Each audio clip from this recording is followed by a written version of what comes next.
All right. First question comes from Cole Winston. Go ahead, Cole. Hi, Vergil. Thank you for taking the time, first of all. How much do you think, now that you get this next shot, you again, another shot at Mckinson, how much do you think his talents plus international appeal will get you closer and more prepared for your world title shot? If I went against Michael Mckinson, Michael Mckinson, he's ranked in the WBO. He's undefeated. It would look good on my resume if I beat him. He's a good fighter. And my second question is, you're also the #1 contender in 3 of those 4 sanctioning bodies. Do you want to wait for Spence versus Crawford to happen, or would you like to jump in there against one of them before it happens? I mean, it really doesn't matter. I want my shot with whoever. It honestly doesn't matter to me. That's fair. Thank you. Good luck. Thank you. Thank you, Cole. Next, we have Gavin Frankenthal from New York Fights. Go ahead, Gail. Hi, thank you very much. Good afternoon, Vergil. You look good. You look healthy, but you did have a little bit of a health and training hiccup. What did you learn, if anything, from that, and how are you going to apply that to your training moving forward? I mean, we just make some changes here and there. I mean, it's not huge changes, but overall, I feel 100% now. We're ready to go, and we're just going to do what we do best. Did the slowdown make you more anxious to get back in the ring? Yes, it did. I really want to get back into the ring now. By the time I fight in August, it'll be almost a whole year. And last question, what are your plans for the rest of the calendar year, assuming that you get a victory in this fight in August? Yes, I would love to fight at least twice this year, definitely. And I would love to stay even more busier the following year. Great. Good luck to you. Thank you. Thank you, Gail. Next up, Miguel Maravilla from Fight News. Go ahead, Miguel. Hey, what's up, Vergil? First of all, man, how disappointing was it the last time, you fight week, all of a sudden, it's off. You're back, you're back to fighting Mckinson now. How anxious are you? And, what did you see in Mckinson? Did you see his fight the last time on, what was supposed to be your card? I was very disappointed that I didn't get to fight, especially since we found out I wasn't able to go on literally the week of the fight. It's not like I wanted to waste a whole training camp and some months before that. That's not me. But anyway, so I forgot the rest of your questions. Did you see Michael Mckinson? What'd you think of him in the ring? Okay, yeah. So I did see him fight. And I mean, I didn't think too much. I'm just watching the fight. I'm analyzing. Honestly, I didn't really think too much about it. Is there anything about his style that you probably say, hey, this is the first time I'll go the distance going, Well, not really, because he fought against someone else that had a completely different style from me, so you can't really base off of that. But I'm aware of how he fights. It was a more recent fight, so we know we have a little more tape to go off of. Thank you very much, man. Good luck to you. Thank you. Thank you, Miguel. Next, we have Jeremy Harriges from Fansited. Go ahead, Jeremy. Hi, Vergil. Thank you for taking the time. As you mentioned, it's going to be almost a year since your last fight. How do you anticipate that time away from a professional bout is going to impact you? I don't think it should have any impact, if anything. It's just I've been training these past few weeks. In sparring, I've been doing really good. I feel great. I feel like I've been fighting like every week, so I don't think it's gonna have any impact on my performance at all. This fight, the last fight was supposed to happen at the Galen Center. This one's happened at Dickey's Arena, which is like a 25-minute drive from your residence. How do you feel that having that kind of home field advantage is going to help you out in this fight? I don't see it as a home field advantage. Definitely the people will be on my side, but I feel like regardless of where I'm at, whenever I land punches, the crowd erupts anyway. So I don't see it as an advantage. Thank you. I appreciate it, and best of luck. Thank you. Thank you, Jeremy. Next up, we have Jalen Dominguez. Go ahead, Jalen. Hi, Vergil. Thank you so much for spending the time to be here with us. I just have a question about your camp. So when you decided to switch camps, did you feel like that was purely an individual choice, or did you have some type of collective support, either from family or your team, in making that decision? Oh, it was definitely collective. You know, it's always collective when it's a big change like that. You know, we had the support from everybody. You know, it's a lot of opinions, a lot of point of views, and that's what we went off of.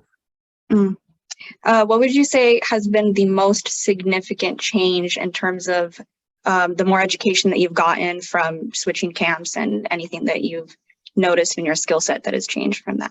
Yeah. First off, I'll start off by saying that I've learned things from all the different coaches that I've been with. You know, every coach has their own point of view, different style.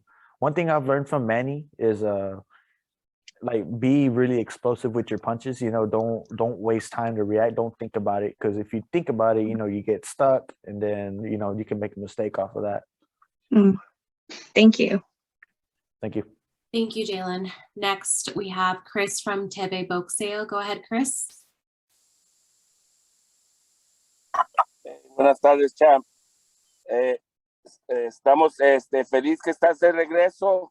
¿Qué nos puedes contar de tu división? Están los grandes nombres como Spence y Crawford, y luego pues ahí tenemos también a Vergil Ortiz.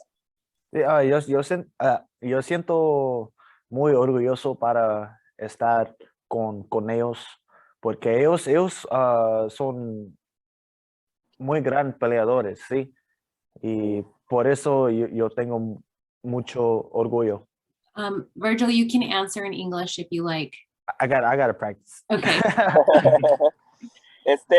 También te quería preguntar, champ, tu ex entrenador Robert García, él va a estar en la esquina de Anthony Joshua cuando pelee contra Usyk en la revancha. ¿Qué piensas de este equipo de Robert García con Anthony Joshua? Yo pienso que Robert, I think he's gonna help Anthony a lot. You know, Robert is a very knowledgeable trainer. He's been a fighter too, so he's been in the ring. So él tiene mucha experiencia dentro y afuera del cuadrilátero, and he's gonna help him a lot. Es todo, champ. Estamos ahí en Texas apoyándote. Échale muchas ganas. Muchas gracias. Gracias, Chris. Next, we have Manuk Abapoyan from Boxing Scene. Go ahead, Manuk. Hey, Vergil. I heard you were answering a question regarding Terence Crawford and Errol Spence.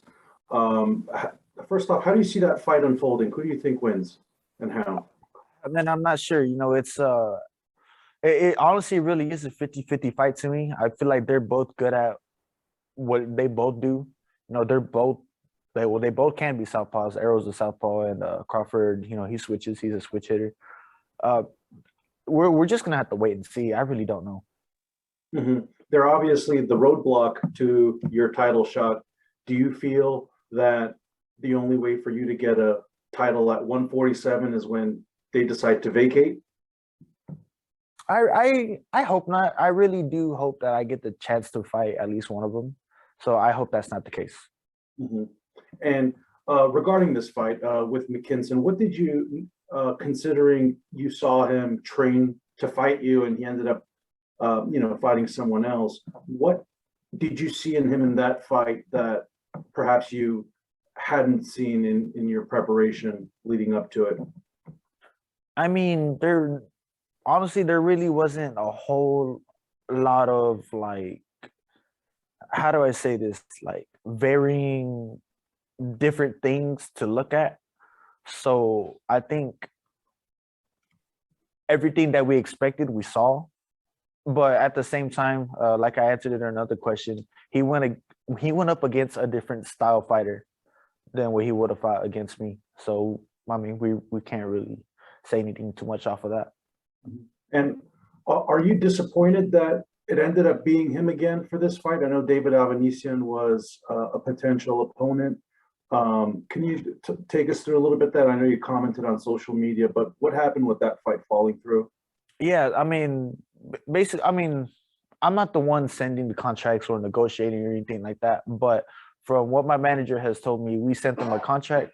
Well, no, they negotiated and they agreed. And when we sent them the contract, they were sitting on it for like 4.5 weeks, and we didn't hear anything since. I mean, it's not a knock on David himself, or because we don't know if he said no or if his managers or management said no. All I know is that we haven't heard anything. Mm-hmm. And outside of obviously Crawford and Spence, looks like they're going to be fighting sometime this fall. Who do you wanted, when we first talked in February, you said you wanted to fight 3 times this year. You might still have a chance to fight by the end of the year. Who is that opponent you're circling for the final fight of this year? Honestly, at this point, whoever takes the fight. That's just the basic answer I'm gonna give you, because it's whoever wants to fight me can get it. Thank you, Vergil. Thank you. Thanks, Manuk.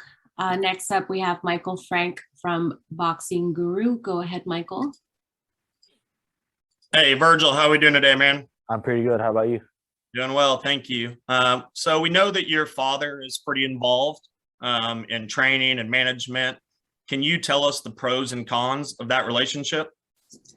The pros, my dad knows me better than anyone else in this world. He's known me literally all my life. Cons, I wouldn't say that there's any cons. I'm not just saying it because he's like right across from me. I think it depends who you are.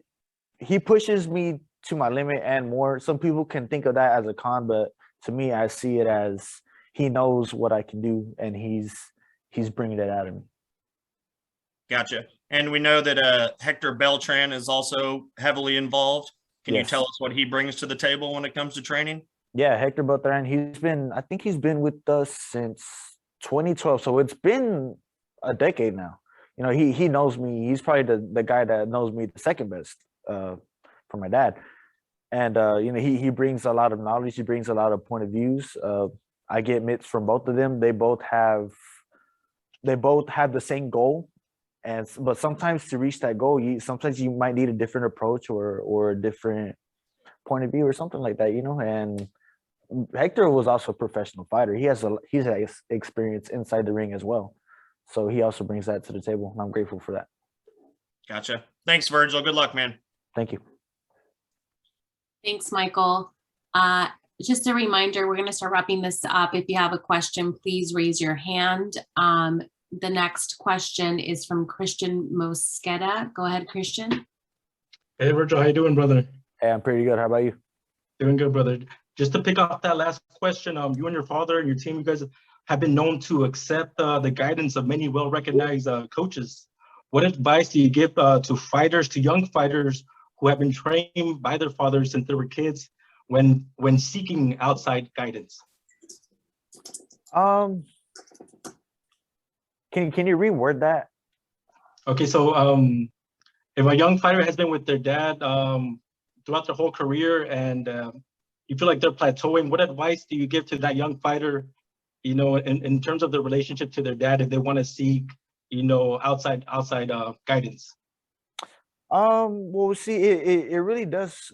It's different with everybody. I can't speak for everybody because what me and my dad have is very special, and it's very different. My dad himself is very open to asking for help outside too. So that's a very hard question to answer because I can't speak for everybody. What me and my dad have is special. Hey. And Artur Beterbiev is a fighter who fights this Saturday. Just like you, he has a 100% knockout ratio. What are your thoughts on him? And do you see any similarities between your style and his style? You said it was who again? Artur Beterbiev. Oh, yeah. I haven't seen him fight too many times. I'll be honest. That's like completely out of my. He's a light heavyweight, right? Yes. Light heavyweight.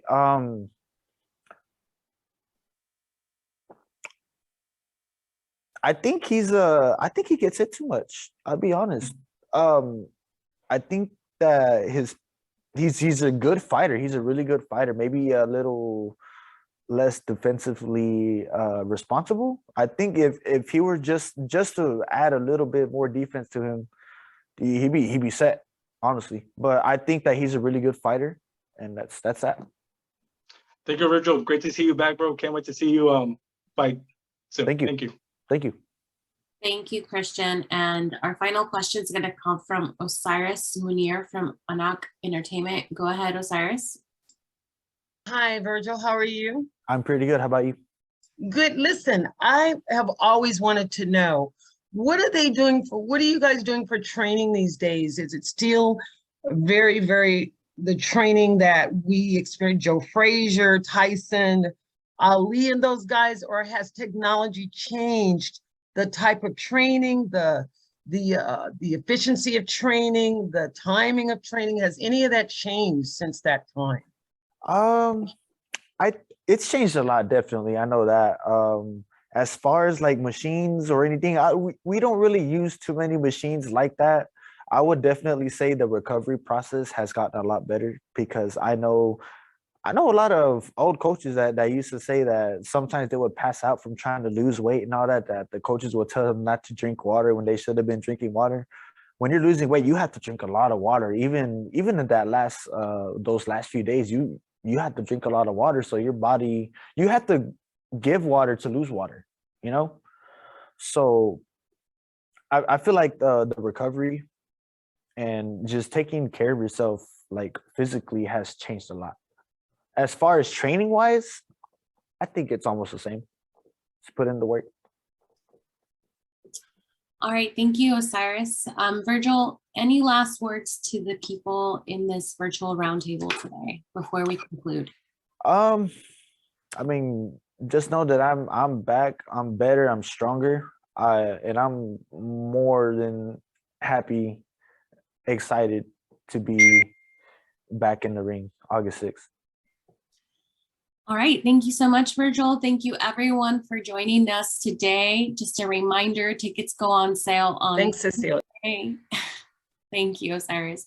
Tickets go on sale on Tuesday next week, and we are more than happy to welcome Vergil back to the ring on August 6th at Dickies Arena in Fort Worth, Texas. Thank you, Vergil, for your time.